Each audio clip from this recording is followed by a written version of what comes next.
여러분 안녕하세요. 예서 목사입니다. 네, 2주 동안 예수 그리스도 안에서 평안하셨지요?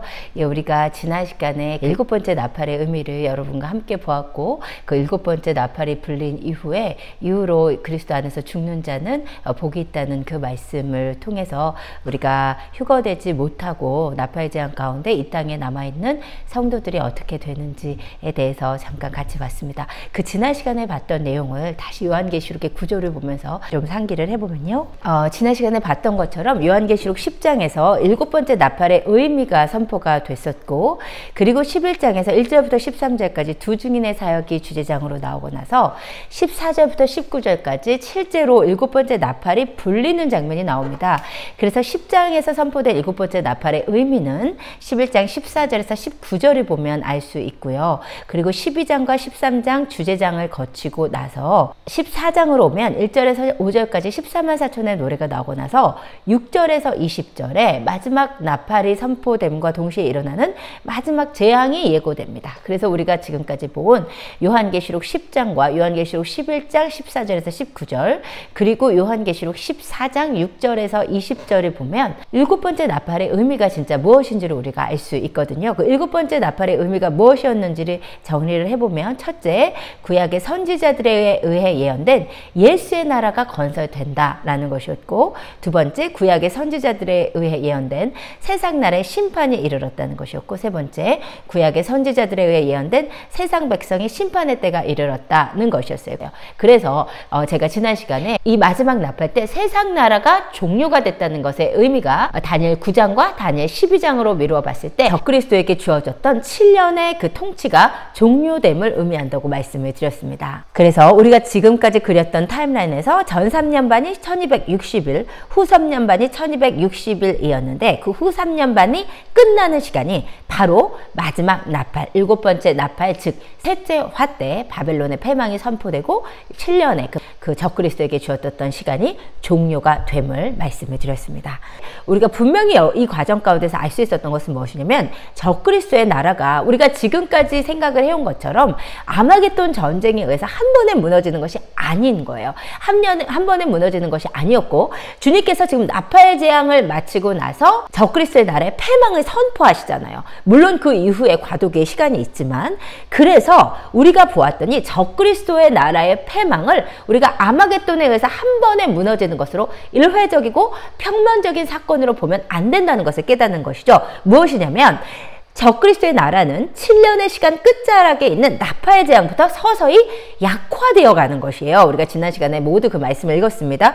그리고 우리가 아직 하지 않았지만 7대접 재앙을 거치면서 더욱 약화가 되고, 마지막으로 요한계시록 19장 아마겟돈 전쟁을 통해서 완전히 패망하는 것이에요. 그래서 제가 말씀드렸던 것이 적그리스도의 나라의 패망을 단면적인 사건으로, 단회적인 사건으로 보면 안 되고, 이것이 점진적으로 일어나는 사건으로 보아야 된다는 것이었고, 그렇다면 반면 예수 그리스도의 나라의 건설 또한 마치 적그리스도의 나라가 7 나팔 재앙을 거치며 조금 약화되고 대접 재앙에 더 약화됐다가 아마겟돈 전쟁에서 완전히 패망하는 것처럼, 예수 그리스도의 나라 또한 7 나팔 재앙 이후에 적그리스도의 나라가 패망이 선포되고 예수 그리스도의 나라의 건설이 선포되지만, 그때 바로 건설되는 것이 아니고, 다니엘 또 12장의 말씀을 보았더니 7년의 시간 이후에도 30일의 시간, 45일의 시간이라는 과도기를 거치며 서서히 건설되어 가는 거죠. 그래서 적그리스도의 나라가 서서히 패망되어 가는 것처럼 예수 그리스도의 나라가 서서히 건설되어 가는 것이었습니다. 그래서 예수 그리스도의 나라, 즉 천년 왕국은 점진적 과도기를 거치며 세워져 나가는 것이었어요. 그러므로 적그리스도의 패망 마찬가지로 예수 그리스도의 나라의 건설 또한 일회적인 사건이 아니라 점진적이고 입체적인 단계를 거치는 사건이라는 것이에요. 이렇게 지난 시간까지 보았고, 또한 지난 시간에 요한계시록 14장 9절부터 13절에 있는 그러므로 이로부터 주 안에서 죽는 자는 복이 있다, 그 말씀을 통해서 우리가 휴거되지 못하고 나팔 재앙 가운데 남아있던 성도들도 구원되는 것으로 보인다라는 말씀을 드렸습니다. 그것이 이제 지난 시간에 요한계시록 14장 13절까지 마무리를 했는데, 자, 그러면 오늘 그 다음 구절인 요한계시록 14장 14절에서 무슨 말씀이 있는지를 먼저 같이 한번 보겠습니다.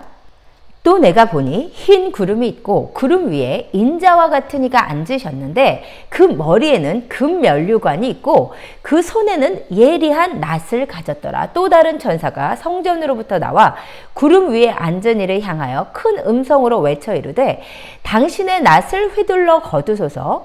땅의 곡식이 다 익어 거둘 때가 이르렀음이니이다 하니 구름 위에 앉으신 이가 낫을 땅에 휘둘름에 땅의 곡식이 거두어지니라. 예, 여러분 우리가 지금 이 시간의 흐름을 놓치면 안 돼요. 지금 어떤 상황이냐면 7번째 나팔이 불린 상황이에요. 7번째 나팔이 불렸으면 지금 나팔 재앙이 끝이 났고 이제 곧 대접 재앙이 시작하기 직전이죠. 근데 오늘 말씀에 봤더니 사도 요한이 봤는데 하늘에 흰 구름이 있어요. 그리고 그 구름 위에 인자같이 생기신 분이 앉아 계셔요. 그렇죠? 그리고 그 머리에는 금 면류관이 있고, 여러분 그 비주얼라이즈를 해보세요. 상상을 해보세요. 손에는 예리한 낫을 가지고 계셔요. 그런데 또 다른 천사가 성전으로부터 나와 구름 위에 앉으신 분을 향해서 큰 소리로 외쳐 이르되, 천사가 그 구름 위에 앉으신 분한테 큰 소리로 당신의 낫을 휘둘러 거두세요. 땅의 곡식이 다 익어 거둘 때가 이르렀습니다. 그랬어요. 그랬더니 구름 위에 앉으시니까 낫을 땅에 휘두르매 땅의 곡식이 거둬졌다는 거예요. 자, 여러분 여기서 우리가 반드시 질문을 해야 될 거, 지금 구름 위에 앉아 계시고 머리에 금 면류관을 쓰시고 손에 이한 낫, 손에 날카로운 낫을 가지고 계신 분, 그래서 천사가 당신의 낫을 이제 휘둘러 주세요 할 때 이 분께서 이 땅에 낫을 휘둘러서 익은 곡식을 거두시는 이분이 누구실까요? 예, 예수 그리스도시죠. 분명하죠. 어디에서 알 수 있죠? 마태복음 3장 10절, 이미 도끼가 나무 뿌리에 놓였으니 좋은 열매를 맺지 아니하는 나무마다 찍혀 불에 던져지리라. 나는 너희로 회개하기 위하여 물로 세례를 베풀거니와. 누구 얘기하는 거죠? 지금 세례 요한이 얘기하고 있는 거예요. 세례 요한이 마태복음 3장에서 사역을 시작하면서 한 말이에요. 나는 너에게 물로 세례를 베풀지만 내 뒤에 오시는 이는 나보다 능력이 많으시니 나는 그의 신의 되기도 감당치 못하겠노라. 누구 얘기하는 거죠? 예수 그리스도 얘기하는 거잖아요. 그는 성령과 불로 너희에게 세례를 베푸실 것이요. 잘 보세요. 그 다음에 손에 키를 들고 자기의 타작 마당을 정하게 하사 알곡은 모아 곳간에 들이고 쭉정이는 꺼지지 않는 불에 태우시리라. 여러분, 그러므로 이한 낫을 들고 키를 들고 익은 곡식은 거두시고 쭉정이는 불에 태우시는 익은 곡식과 그렇지 않은 자를 가르시는 분이 누구세요? 세례 요한의 예언에 의하니까 예수 그리스도세요. 그러면 여러분 지금 오늘 요한계시록 14장 구름 위에 앉으셔서 날카로운 낫을 가지고 이 땅에 익은 곡식을 거두시는 분은 누구시냐면 예수 그리스도죠.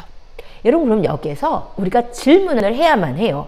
지금까지 우리는 교회에서 어떻게 배웠냐면 재림이 둘 중에 하나로 배우신 거예요. 여러분의 목사님이 환란전 휴거론을 믿으시는 목사님이시면 이렇게 가르쳐 주셨을 거예요. 재림이 두 번이 있다. 휴거될 때 아무도 모르게 비밀 휴거로 공중에 오시는 재림 한 번 있고, 그 다음에 요한계시록 19장에서 예수님이 천사들과 성도들을 다 데리고 내려오셔서 이 땅에 오시는 공중 재림, 이렇게 지상 재림과 공중 재림의 두 가지로 재림이 갈린다고 배우셨어요. 여러분이 환란전 휴거론을 믿으시는 목사님께 설교를 들었다면, 혹은 여러분이 환란 후 휴거를 믿으시는 목사님께는 어떻게 배웠냐면, 우리가 마태복음 24장에서 인자가 구름을 타고 큰 나팔 소리와 함께 능력으로 오는 것을 너희가 보리라. 그것이 휴거고, 휴거가 되고 나서 성도들을 공중에서 만나신 다음에 그들과 다 같이 내려오셔서 다시 아마겟돈 전쟁을 치르신다. 여러분, 이 둘 중에 하나로 배우신 거예요. 그렇죠? 어쨌든 환란 전 휴거든 환란 후 휴거든, 환란 전 휴거에서는 재림을 두 번의 이회적인 사건으로 보는 것이고, 환란 후 휴거에서는 재림을 일회적인 사건으로 보는 것이에요. 그런데 그 사이에 지금 오늘 요한계시록 14장이 어떤 사건이었냐면 나팔 재앙이 끝난 사건이에요. 대접 재앙이 있기 전의 사건이에요. 근데 요한계시록 14장에서 성경은 분명히 지금 하늘의 구름 위에 예수 그리스도께서 앉아 계시다고 말씀하시는 거예요. 그러면 우리가 배웠던 것이 모두 다 사실이 아니었음을 뜻하는 것이죠. 그렇죠? 예수 그리스도께서 아마겟돈 전쟁 전인데 지금 이 땅에 계시는 거죠. 그렇죠?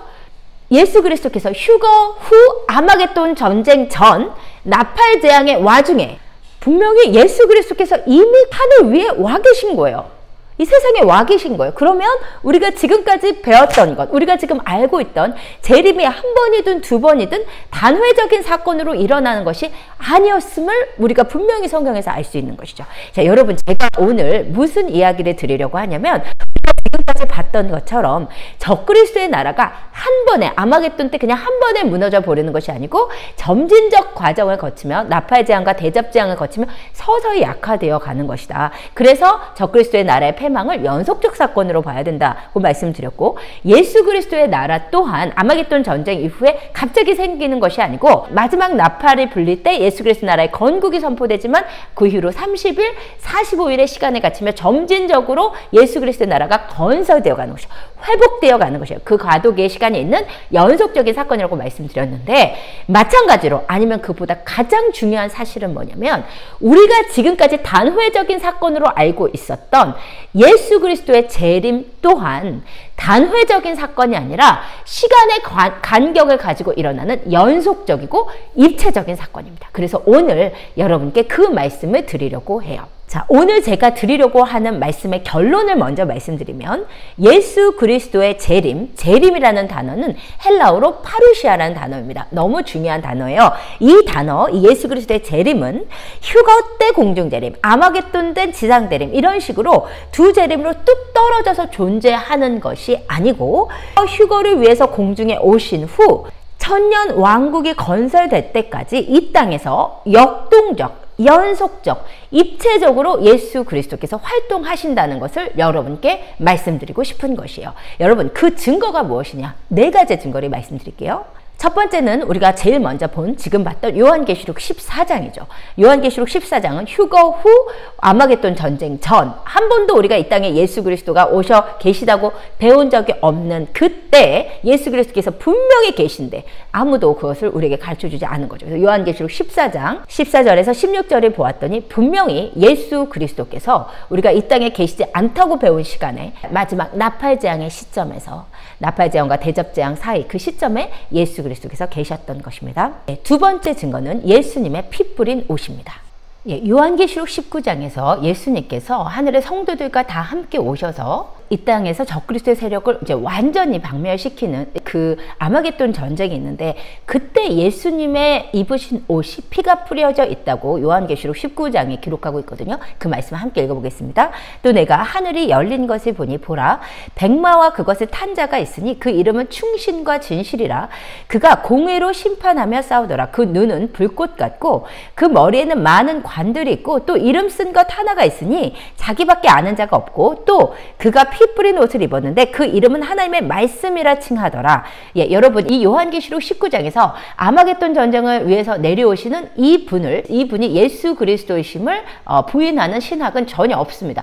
모든 신학의 진영에서 이 요한계시록 19장의 이분을 예수 그리스도라고 인정을 해요. 근데 이분의 옷이 무슨 옷이냐면 피 뿌린 옷을 입고 계시다고 했어요. 여러분, 예수 그리스도께서 왜 피 뿌린 옷을 입고 계실까요? 많은 분들은 당연히 예수 그리스도께서 십자가에 못 박히셨기 때문에 예수 그리스도께서 피 뿌린 옷을 입고 계시지요 라고 우리는 생각을 합니다. 우리 그리스도인들이 너무 초림의 예수님, 이 십자가 예수님에 머물러 있기 때문에. 그런데 가만히 봤더니 예수님께서 십자가에 달리실 때 옷을 안 입고 계셨어요. 그렇잖아요? 여러분, 예수님께서 십자가에 못 박히실 때 보세요. 마태복음 27장 35절, 그들이 예수를 십자가에 못 박은 후에 그 옷을 제비 뽑아 나누고 거기 앉아 지켰어요. 그러니까 예수님께서 벌거벗겨지신 채 우리의 수치를 대신 담당하시면서 십자가에 달려 돌아가셨어요. 옷을 입고 계시지 않았어요. 그러면 뭐 예수님이 나중에 몸에 상처가 난 채로 수의를 입지 않으셨겠냐?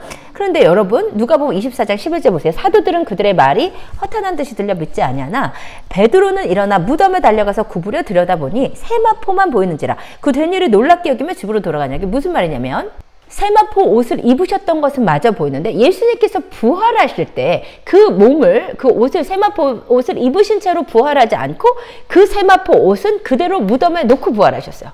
그러므로 부활하신 예수님께서도 피 뿌린 옷을 입고 계실 리가 없는 거예요. 예수님은 십자가에 달려 돌아가실 때 벌거벗은 채로 달려 돌아가시고 세마포 옷을 무덤에 놓고 부활하셨지, 십자가에 달리신 채로 피 뿌린 옷을 입고 계셨던 적이 없습니다. 그런데 아마겟돈 전쟁을 위해서 오시는 예수님의 옷이 피 뿌린 옷을 입고 계시다는 거예요. 그러면 이것을 어떻게 해석할 것인가? 여러분, 구약의 예언서에 봤더니 왜 아마겟돈 전쟁에 오시는 예수님의 옷이 피 뿌려진 옷인지를 분명히 알 수가 있어요. 이사야 63장을 보겠습니다. 에돔에서 오는 이 누구며 붉은 옷을 입고 보스라에서 오는 이 누구냐? 그의 화려한 의복, 큰 능력으로 걷는 이가 누구냐? 그는 나이니 공의를 말하는 이요 구원하는 능력을 가진 이니라. 누구예요? 예수 그리스도를 얘기합니다. 어찌하여 내 의복이 붉으며 내 옷이 포도주 틀을 밟는 자 같으냐? 예, 여러분, 이사야 63장에서 예수님께서 에돔에서 오시고 보스라에서 오세요. 이게 바로 진노의 날에 적그리스도를 물리치며 오신 예수 그리스도의 모습입니다. 진노의 날에 예수 그리스도께서 징벌하시는 모든 적그리스도의 세력이 이슬람권으로 표현되어 있습니다. 에돔도 그렇고 보스라도 그렇고 오늘날의 이슬람 지역이죠. 자, 예수님이 그는 나이니 스스로에 대해서 예언하신 거죠. 공의를 말하는 이요 구원하는 능력을 가진 이니라. 어찌하여, 누가 물어봐요. 어찌하여 내 의복이 붉으며 내 옷이 포도주 틀 밟은 자 같으냐. 예, 그랬더니 뭐라고 하냐면 예수님 뭐라고 대답하세요? 만민 가운데 나와 함께한 자가 없이 내가 홀로 포도즙 틀을 밟았는데 내가 노함으로 말미암아 무리를 밟았고 분함으로 말미암아 짓밟았으므로 그들의 선혈이 내 옷에 튀어 내 의복이는 다 더럽혔으니 이는 내 원수 갚는 날이 내 마음에 있고 내가 구속할 해가 왔으나 내가 본즉 도와주는 자도 없고 붙들어주는 자도 없으므로 이상하게 여겨 내 팔이 나를 구원하며 내 분이 나를 붙들었음이라. 내가 노함으로 말미암아 만민을 밟았으며 내가 분함으로 말미암아 그들을 취하게 하였고 그들의 선혈이 땅에 쏟아지게 하느냐. 예, 여러분, 이 이사야 63장의 예언은 마지막 때와 관련해서 정말로 중요한 예언입니다. 여러분 다시 보세요. 1절 보세요. 에돔, 보스라. 자, 이슬람권 세력에서 적그리스도를 밟으면서 예수님이 오시는 거예요. 처음에 초림에 오실 때는 아주 약한 모습으로 오셨지만 다시 오시는 예수님은 화려한 의복을 입으시고 큰 능력으로 오십니다. 여러분, 큰 능력으로 걸어서 오세요. 여러분, 이것도 되게 중요해요. 제가 이제 다음 시간에 이 왕의 대로에 대해 말씀을 드리겠지만 재림이 진짜 공중에서만 구름 타고 오시고 그 다음에 맥마 타고 오시고 이 두 가지만 있는 게 아니고 이 땅에서 예수님이 걷는 것으로 표현되어 있어요. 예수님께서 이 땅에서 실제로 걸으시면서 이 땅의 재림을 파루시아를 이루어 가시는 거거든요. 그러니까 물어봤잖아요. 왜 네 옷이 이렇게 빨가냐 붉으냐 그랬더니 보세요. 만민 가운데 나와 함께한 자가 없이 내가 홀로 포도즙 틀을 밟았다. 포도즙 틀을 밟았다. 기억하세요. 그 다음에 내가 노함으로 무리를 밟았고 분노로 짓밟았다. 자, 노함, 분노, 여러분 뭐 생각나세요? 지금까지 설교를 잘 따라오셨다면 이것은 여호와의 진노의 날, 하나님의 분노의 날을 표현한 말입니다. 여러분, 여호와의 분노의 날에 대한 표현이에요. 즉 마지막 때 예수님께서 오셔서 일으키시는 나팔 재앙, 대접 재앙, 그때 얘기란 말이에요. 근데 왜 옷이 붉냐면 그들의 피, 예수님께서 밟으신 적그리스도의 피가 내 옷에 튀어서 내 의복이 더러워졌다고 말씀하시는 거예요. 그래서 내 원수 갚는 날, 이거 뭐예요? 바로 이 진노의 날이에요. 예수 그리스도의 진노의 날이 내 마음에 있고 내가 구속할 해가 가까웠다. 여러분 너무 중요해요. 성경은 여러분 예수님께서 지금도 마음에 있으신 날, 예수님께서 지금 진짜 원하시는 날이 이 분노의 날, 이 진노의 날, 이 원수 갚는 해예요. 이 적그리스도의 세력을 이 땅의 악을, 이 땅의 바벨론을 무너뜨리고 예수 그리스도의 나라가 임할 그 날이 예수님의 마음에서, 예수님 그날 기다리고 계세요. 예수님 다시 오시는 그날을 예수님이 기다리고 계시단 말이에요. 그게 마음에 있었지만 아무도 도와주는 자가 없었어요. 그래서 내 팔이 나를 구원하며 내 분이 나를 붙들었다. 그래서 내가 노함으로 만민을 밟았고 분노로 그들을 취하게 하고 그들의 선혈이 땅에 쏟아지게 했다는 거예요. 그러면 예수님께서 다시 오시는 예수님께서 이 진노의 시간이 말씀드렸죠. 나팔재앙과 이 대접재앙의 시간에 그러면 적그리스도의 세력을 밟는데, 이것을 포도즙 틀을 밟는다고 표현했는데 그것이 사실인가? 그것이 그 일이 있느냐? 여러분 정확하게 있습니다.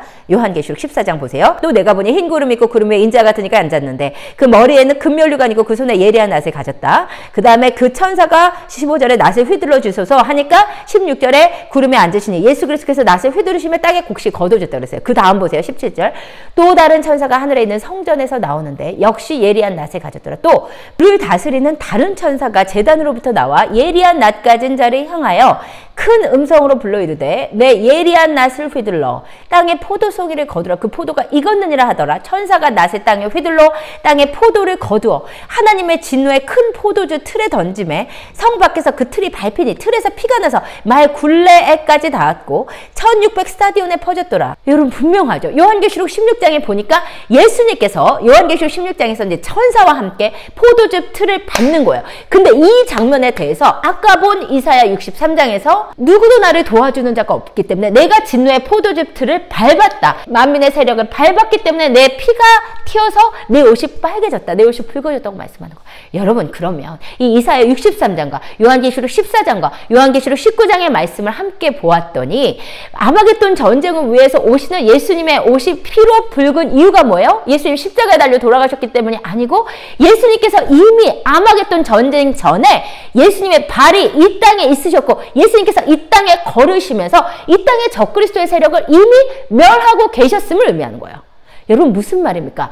예수님께서 공중에 재림하셔서 마태복음 24장에서 이 땅의 백성들을 휴거시켜 넣으시고 그 다음에 그 휴거된 성도들을 보좌 앞에 안전히 놓고 나서 그 다음에 우리가 계속 봤던 내 백성아 갈지어다 내 밀실에 들어가서 내 문을 닫고 이 분노가 지나가까지 거기 잠깐 숨을지어다. 이것이 휴거된 성도를 보좌 앞으로 숨겨 놓으신 거예요. 이사야 26장 20절이 마태복음 24장 휴거에 대한 내용이라고 했어요. 그 다음에 이사야 26장 21절에서 뭐라고 하냐면 보라 여호와께서 그의 처소에서 나오사 땅의 거민의 죄악을 벌하실 것이라. 그러니까 예수님께서 휴거된 성도들을 놓고는 그 다음에 예수님은 나오시는 거예요. 왜 구약인데 왜 여호와라고 표현되느냐? 구약에서 예수님이라고 말하지 않아요. 예수라는 이름이 계시되는 것은 신약이고 마리아에게 예수 그리스도의 이름이 계시되는 것이고 그 전에 구약의 예수님은 역시 여호와 또 어떤 부분에서 내 주 옆에 계신 주라고 표현되는 부분도 있고 그래서 여호와께서 자기 처소에서 나오사 거민의 죄악을 벌하시러 내려오신다. 그래서 예수님이 사실 언제 내려오시는 거냐면 휴거시키고 나서 나팔 재앙을 직접 진두지휘하러 이 땅에 내려오시는 거예요. 그래서 나팔 재앙이 천사들을 통해서 첫째 나팔, 둘째 나팔 불릴 때 예수님은 우리가 본 이사야 63장에 하니까 예수님의 발이 이미 이 땅에 있고 예수님께서 공중에 구름에서 천사를 통해서 포도즙을 밝게 하시기로 하고 또 이사야 63장부터 예수님의 발이 이 땅에 있으면서 거민을 적그리스도의 세력을 예수님께서 직접 물리치시는 거예요. 그래서 적그리스도의 세력이 약화되고 예수님의 옷은 이미 피로 물들인 채로 요한계시록 19장의 아마겟돈 전쟁에서 마지막으로 적그리스도의 세력을 끝내시는 거다. 요한계시록 19장의 이 피 뿌린 옷은 이미 예수님이 그 전에 아마겟돈 전쟁 전에 이 땅에서 예수님의 발이 땅에 서시고 이 땅의 적그리스도의 세력을 물리치신 증거다. 예수님이 이미 이 땅에 계신 증거라는 거예요. 예, 그 다음에 이제 세 번째 증거는 구약의 예언서들에 나타난 전사로서의 메시아, Messiah the Warrior입니다. 우리가 이제 구약 성경을 보면 반복적으로 나오는 예언이 뭐냐면 전쟁하시는 여호와, 전쟁에 능한 여호와, 적들을 물리치시는 여호와, 그것이 구약 예언서에 나타난 아주 중요한 테마입니다.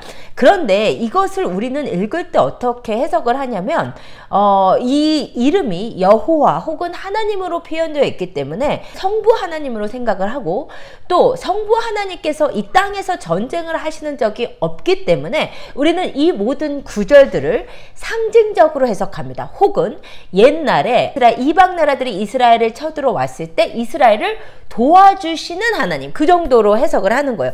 그런데 성경에 전쟁하시는 하나님에 대한 예언은 전쟁하시는 장소도 있고 전쟁하시는 모습도 묘사되어 있어서 굉장히 상세합니다. 근데 우리는 그런 모든 예언들을 여호와, 그 전쟁하시는 분의 이름이 여호와 혹은 하나님으로 예언되어 있기 때문에 이분이 예수님일 거라고는 생각을 못하는 거예요. 그래서 성부 하나님이라고 생각을 하고 그렇기 때문에 그분이 하늘에서 하나님의 백성들을 도와주시는 것을 그렇게 상징적으로 묘사한 것으로 받아들이는 것입니다. 그 많은 구절들을 제가 한번 읽어볼게요. 이사야 26장, 우리가 계속 본 구절이죠. 근데 21절에 뭐라고 되어 있냐면 보라 여호와께서 그의 처소에서 나오사 땅의 거민의 죄악을 벌하신다고 했고 시편 24절, 시편 24편 우리가 굉장히 잘 아는 구절인데 거기에서 뭐라고 했냐면 영광의 왕이 들어가시리로다. 영광의 왕이 누구시냐?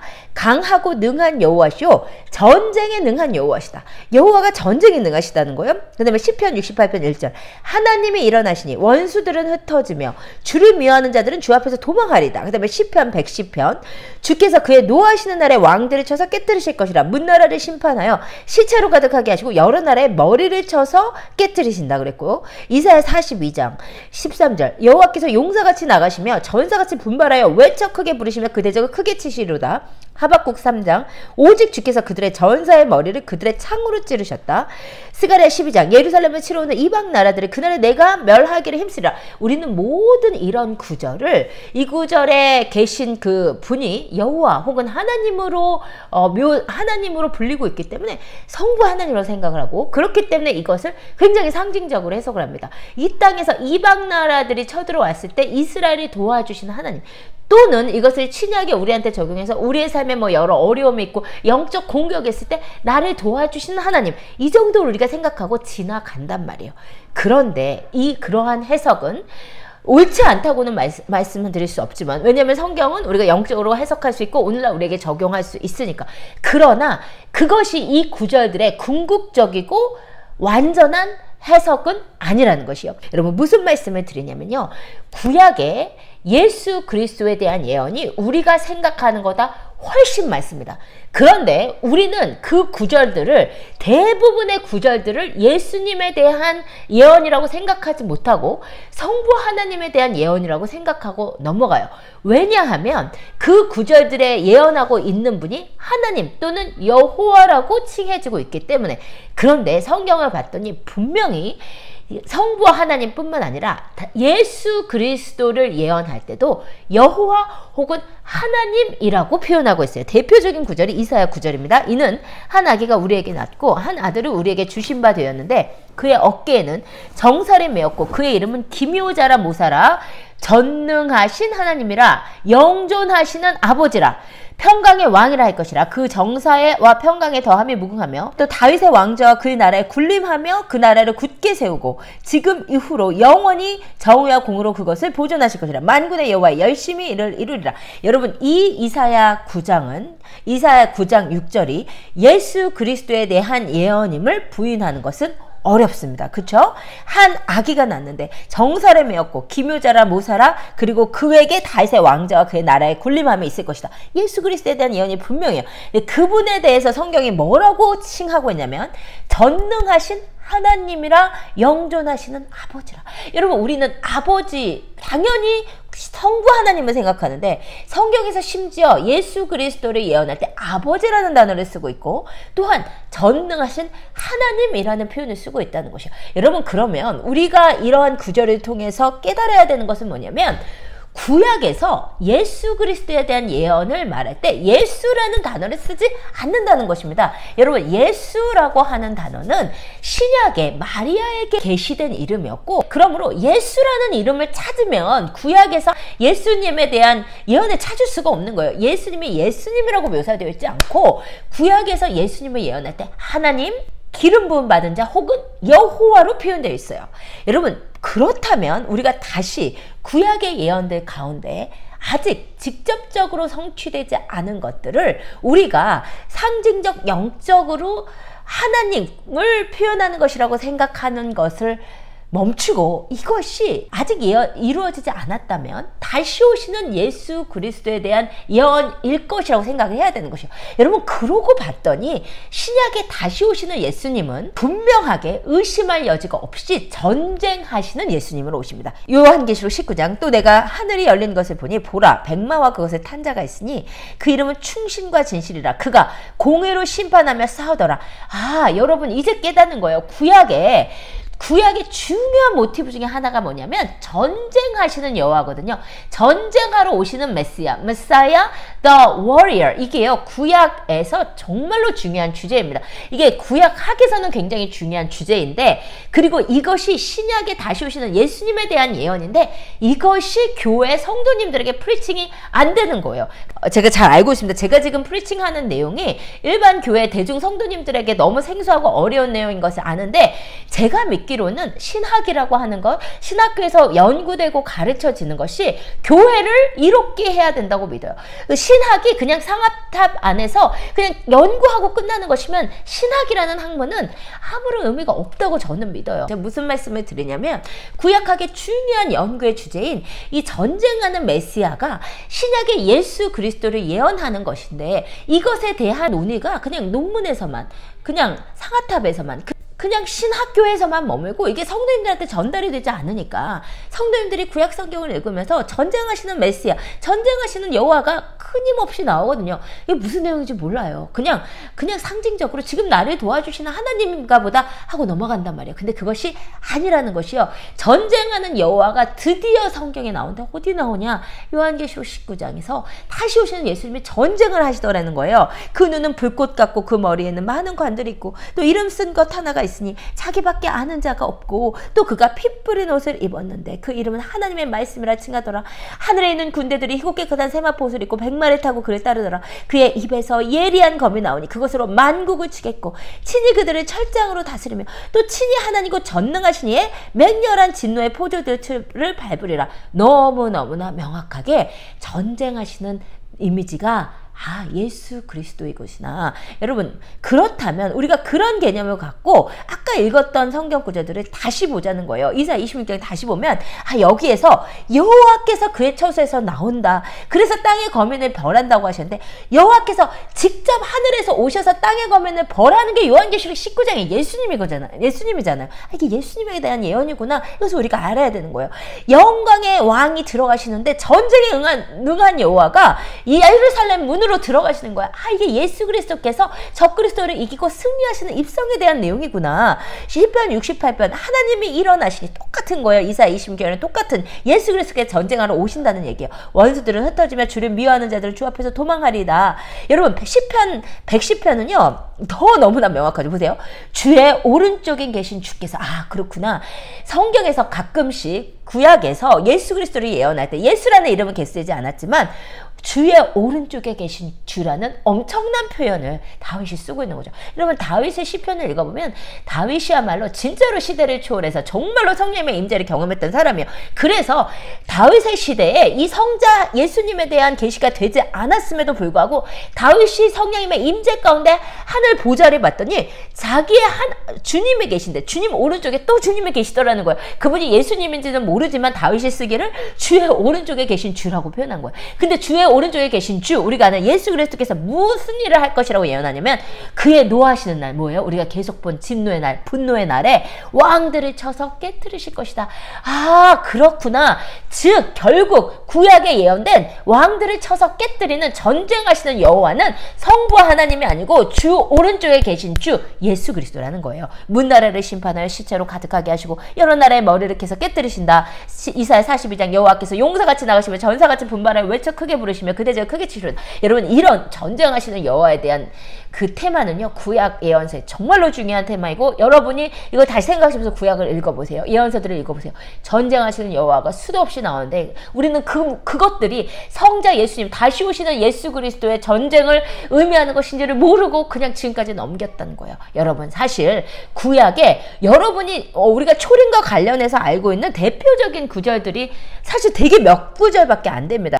보통 교회에서 크리스마스 때 맨날 배우는 거, 이사야 7장 14절 보라 처녀가 잉태의 아들을 낳을 것이요, 그 다음에 아까 읽은 이사야 9장 6절 한 아이에게 우리에서 낳고, 그 다음에 미가 5장 2절 베들레헴 에브라다야 너는 유다 족속 중에 작을지라도, 그 다음에 스가랴 9장 9절 시온에 따라 크게 기뻐할지어다, 보라 내 왕이 겸손에 나귀를 탔나니 그 구절, 우리는 그런 구절 정도 크리스마스 때 우리가 듣는 설교에 인용되는 구절들이고, 그런 구절 정도 구약에 예수님이 예언되어 있다고 생각을 해요. 그런데 구약 전체는요 예수 그리스도에 대한 예언이 가득한데요, 놀랍게도 초림의 예수님에 대한 예언보다 재림의 예수 그리스도에 대한 예언이 3배나 더 많습니다. 근데 우리는 그런 구절들을, 그 구절이 여호와라고 표현되어 있다는 것만으로 예수님이라고 생각을 못하는 거예요. 근데 이것은 다시 오시는 예수님, 전쟁을 승리하실 예수님에 대한 예언이에요. 하박국 3장이요 제가 진짜 좋아하는데요, 이 구절 가만히 보세요. 이 구절을 상상하면서 보세요. 그들이 회오리 바람처럼 이르러 나를 흩으리하며 가만히 가난한 자 삼키기를 즐거워하나, 저 그리스도의 세력이요. 근데 근데 오직 주께서 그들의 전사의 머리를 그들의 창으로 찌르신다.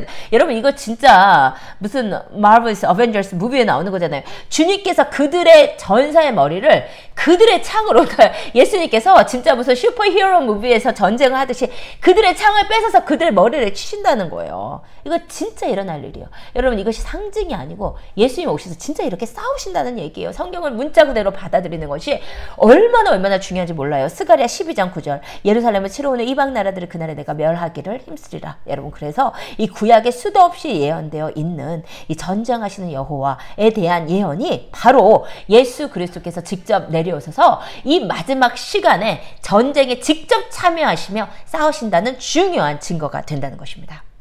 그 다음에 이제 네 번째 증거, 재림, 즉 파루시아라는 단어의 의미인데요. 제가 파루시아라는 단어를 계속 쓰면서 이제 뭐 어떤 의미인지 정확하게 설명을 안 드렸는데요. 이런 단어예요. 마태복음 24장 3절 예수께서 감람산 위에 앉으셨을 때 제자들이 조용히 와서 이르되 우리에게 이르소서 어느 때 이런 일이 있겠사오며 또 주의 임하심과 세상 끝에는 무슨 징조가 있사오리까. 여기에서 주의 임하심이라고 표현된 단어. 또 데살로니가전서 4장 16절에서 주께서 호령과 천사장의 소리와 하나님의 나팔 소리로 하늘로부터 강림하시리니 그리스도 안에서 죽은 자들이 먼저 일어나고 해서 이 강림하시리니 라고 표현된 단어 모두 다 이제 헬라어로 파루시아라는 단어입니다. 예, 이 파루시아는 주님이 임하심, 주님의 재림을 뜻하는 단어인데요. 이 단어의 어원상 어떤 단어냐면 헬라어에서 왕이 자신의 영토를 방문할 때 쓰는 단어입니다. 왕이 다른 나라에 방문할 때 이 파루시아라고 단어를 썼어요. 그러니까 예수님께서 원래 예수님의 영토는 이 땅인데 사단한테 지금 뺏겼었잖아요. 그 사단한테 뺏긴 영토를 다시 찾는 게 이 재림이에요. 이 파루시아예요. 그러니까 어떤 단어냐면 예수님이 원래 이 땅이 예수님의 영토였잖아요. 근데 아담의 때문에 마귀한테 뺏겼잖아요. 그 마귀한테 뺏긴 영토를 지금 찾으시는 스토리라니까요. 이게 바로 마지막, 이게 엔타임이라니까. 이게 마지막 때라니까. 이게 요한계시록이라니까요. 이게 엄청난 거예요. 근데 예수님께서 다시 찾으시는 이 과정을 파루시아라고 쓰는 이유가 원래 이게 예수님의 영토인데 예수님이 다시 오시는 거니까. 이 파루시아라는 단어 자체가 고대의 왕이 자기의 영토를 방문할 때, 자기 영토에 올 때 쓰는 단어예요. 그래서 이제 파루시아인데요. 그런데 이 단어는 원래 어떤 단어냐면 도착과 임하여 계심, 즉 arrival and presence, 도착하신 것, 이 단회적인 사건을 얘기하는 단어가 아니에요. 원래부터 주님의 제자들이 주님의 임하심에 무슨 징조가 있겠습니까? 또는 바울이 하늘로부터 강림하신다라는 것 말씀하신 자체가 그냥 오시는 사건을 얘기하는 것이 아니고 오시고 계속 계심, arrival and presence, 이 모든 과정을 합쳐서 표현하는 단어가 파루시아란 말이에요. 그래서 여러분 조금 이해가 되시게 설명 드려볼게요. 마치 우리가 이제 초림이라는 단어는 많이 쓰잖아요. 그런데 이 초림이라는 단어가 예수님의 탄생, 예수님이 응애하고 말구에서 태어나신 거, 그것만 얘기하는 것이 아니잖아요. 예수님의 초림이라고 우리가 말했을 때 어떻게 얘기하냐면 예수님의 탄생과 이 땅에서 활동하신 33년의 시간을 모두 포괄하는 단어로 초림이라는 단어를 쓰잖아요. 마찬가지예요. 예수님의 파루시아, 즉 예수님의 재림 또한 휴거를 위해서 이 땅에 오신 후 이것이 도착이죠. 이게 arrival이죠. 그 다음에 천년 왕국을 건설할 때까지 예수님께서 이 땅에 임하여 계신 전 시간, presence를 다 포괄하는 단어예요. 그래서 영어로 이렇게 얘기합니다. An arrival and a continuing presence. 오셔서 계속 계신 거. 그러니까 여러분 이게 얼마나 우리가 지금까지 배워온 이 종말론이 잘못됐었냐는 거예요. 예수님의 초림은 예수님의 탄생만 얘기하는 것이 아니고 예수님이 오셔서 33년간 계셨던 시간 전체를 의미하는 것이라고 배웠지만 재림은 우리가 어떻게 생각하냐면 예수님께서 도착하신 것만 생각하는 거예요. 근데 그게 아니라는 거예요. 재림이라는 단어는 더더욱, 파루시아라는 단어는 더더욱 오셔서 임하여 계심, continuing presence, 계속 계시는 시간 전부를 말씀하신 거예요. 그러므로 예수님의 재림이 한 번이나 두 번이냐, 공중재림이냐, 지상재림이냐, 이게 전혀 성경적인 얘기가 아닌 거예요. 예수님께서 이 땅에 공중에 재림하시고 나서 휴거된 성도들이 보좌 앞에 안전하게 밀실에 갖다 놓으시고 나서 예수님께서 자기 처소에서 나호사 직접 벌하러 내려오시는 거예요. 그러니까는 예수님께서 휴거를 위해서 arrival, 공중에 arrival 하시고 나서 쭉 이 땅에서 요한계시록 14장에 봤더니 구름 위에 앉아도 계시고 이사야 63장에 봤더니 이 땅을 걷기도 하시며 그러면서 나팔재앙, 대접재앙을 지나는 동안 적을 계속 무찌르신단 말이에요. 우리가 본 말씀 그대로 제가 아주 조금 인용한 것입니다. 여러분 다 읽어보셔야 돼요. 구약 예언서들을. 계속 예수님께서 직접 전사자로서 싸우셔서 이 땅을 30일 동안 reclamation, 수복하시고 마귀에게서 45일 동안 restoration, 예수의 왕권을 회복하시고 나서 예수의 나라가 드디어 천연왕국에 임하는 그 모든 시간을 파루시아라고 부른다. 파루시라는 시간을 절대로 단회적으로 아주 단면적으로 봐서는 이 마지막 때 이 구약에 예언된 예수님께서 오셔서 활동하신 이 엄청난 예언들을 우리가 하나도 이해하지 못합니다. 요한계시록 14장에 구름 위에 앉아 계신 예수님, 예리한 낯을 드신 예수님도 전혀 이해할 수 없는 것이고요. 계속해서 이렇게 조금 영어가 좀 어려울 수도 있는데 제가 이게 너무나 중요한 말이라서 인용을 했어요. 무슨 말이냐면 주님의 재림은 일회적인 사건이 아니고 하나님께서 당신의 계획을 이루시는 여러 국면을 가지고 있는 복잡한 과정이에요. 예, 여러분 이제 제가 정리를 해드릴게요. 그러므로 주님께서 휴거를 위해 하늘에 나타나시면서 주님의 백성들을 휴거시키시고 보좌 앞에 데려다 놓으시고 나팔재앙과 대접재앙을 예수님께서 직접 진두지휘하시며 이게 Messiah the Warrior, 전쟁하시는 예수님이요. 이스라엘의 남은 자들을 구원해 내세요. 이것도 이제 다 구약의 예언인데 제가 다음 시간에 자세히 할게요.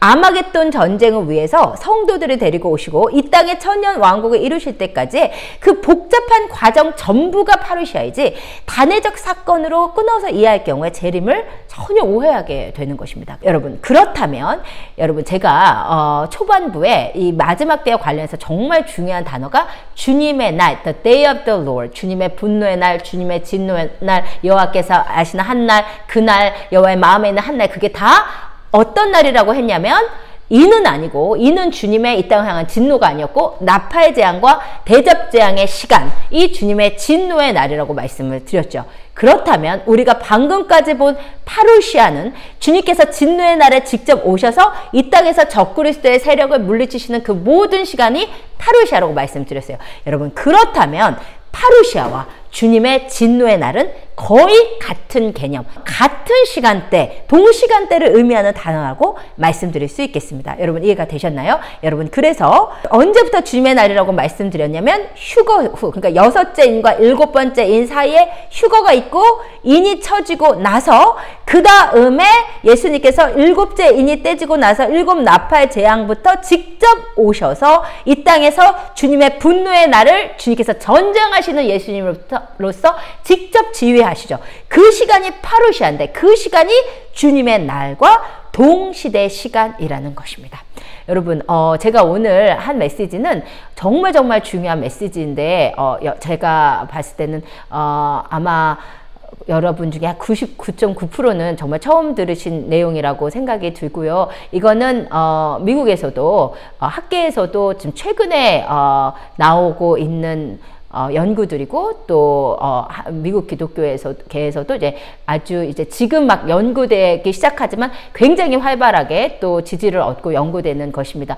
저는 아주 오랫동안 이 재림이 도대체 그럼 언제라는 것이냐 이 문제를 가지고 너무나 오랫동안 고심을 했던 거예요. 그러니까는 뭐 환란 전 휴거론에서는 재림이 이렇게 공중재림, 지상재림 두 번 있다고 하고 그리고 환란 후 휴거론에서는 이제 휴거될 때 예수님이 오셨다고 우리가 다시 내려온다고 하고 근데 성경을 보니까 분명히 그거는 아닌 거예요. 그렇다면 이 재림이 도대체 언제라고 재림이라는 단어 자체를 어떻게 이해해야 될 것인가? 휴거 때 오신 예수님이 재림이신가? 아마겟돈 때 오신 예수님 재림인가? 너무나 오랫동안 이 문제에 대해서 고심하고 제가 정말로 많이 성경을 많이 읽고 또 기도하고 또 많은 연구서들을 찾는 가운데서 예수님께서 많은 또 자료들 좋은 리소스들을 맞는 리소스들을 만나게 해주신 것 같아요. 그래서 제가 오늘 소개한 내용이 재림을 입체적으로 연속적인 사건으로 이해한다. 제가 이것을 이해하고 나서 이제 성경을 봤더니 정말로 이 재림이 그때 진짜 풀픽처가 열리기 시작했던 것 같고 그리고 그 파루시아를 연속적인 개념으로 이해하면서 그 구약에 나타난 그 전사자 예수님의 모습이 정말 가슴 떨릴 정도로 너무나 멋있고요. 결국 적그리스도의 세력을 물리치시다가 피 뿌린 옷을 입고 아마겟돈 전쟁에서 온전히 물리치시고 다윗의 왕자에 앉으시는 그 예수님의 모습, 재림의 예수님은 너무나 멋있습니다. 초림의 예수님은 겸손한 나귀를 탄 모습으로 오셨지만 재림의 예수님은 피 뿌린 옷을 옷을 입으시고 화려한 의복을 입고 큰 권능으로 걸으시면서 이 땅에 놀랍게 적그리스도의 세력을 물리치면서 예루살렘으로 행진하시거든요. 그 파루시아의 그 역동적인 예수님의 모습이 이 성경에 사실 나와 있는데 우리가 이것에 대해서 눈에 가려져서 지금까지 잘 알지 못했던 내용들입니다. 그래서 여러분께 꼭 이 내용을 소개해드리고 싶었고요. 여러분 처음 들으신 분들은 이게 맞나 이렇게 갸우뚱하실 수 있는데 여러분 아마 성경을 잘 보시면서 제 아마 이 비디오를 또 이 영상을 반복해서 좀 들으시면서 또 제가 인용한 말씀들을 좀 찾아보시면서 여러분이 한번 그렇게 베레아인처럼 이렇게 연구를 해보시면 너무나 좋겠습니다. 예, 제가 다음 시간에는 제가 오늘 말씀드린 대로 이 파루시아의 예수님의 이 나팔제왕과 대접제왕에서의 예수님의 활동이 너무나 역동적이고 멋있다고 말씀드렸는데 그렇다면 예수님께서 이 파루시아의 시간 동안 나팔제왕, 대접제왕을 지나시고 그리고 예수님께서 이 다윗의 왕자를 회복하시는 그 시간 동안 예수님께서 어디에 오셔서 어디에 움직이시는지 그 왕의 대로 왕이 다시 오시는 대로가 자세하게 어떤 것인지에 대한 이제 연구가 있습니다. 그래서 제가 그 내용을 소개해 드릴 텐데요. 너무나 중요한 내용이고 여러분이 그 내용을 다음 시간에 내용을 들으시면 진짜 예수님의 그 재림이 가슴 떨리게 기다려 주실 것 같아요. 그래서 그것을 이제 구약의 예언서들과 함께 말씀드리겠습니다. 너무 중요하니까 여러분 꼭 봐주셨으면 좋겠습니다. 그러면 여러분 2주 동안 예수 그리스도 안에서 평안하시고 다시 오시는 예수님에 대한 그 가슴 떨리는 기다림이 저와 여러분 가운데 있게 되시기를 예수 그리스도의 이름으로 축복드립니다. 샬롬 마라나타.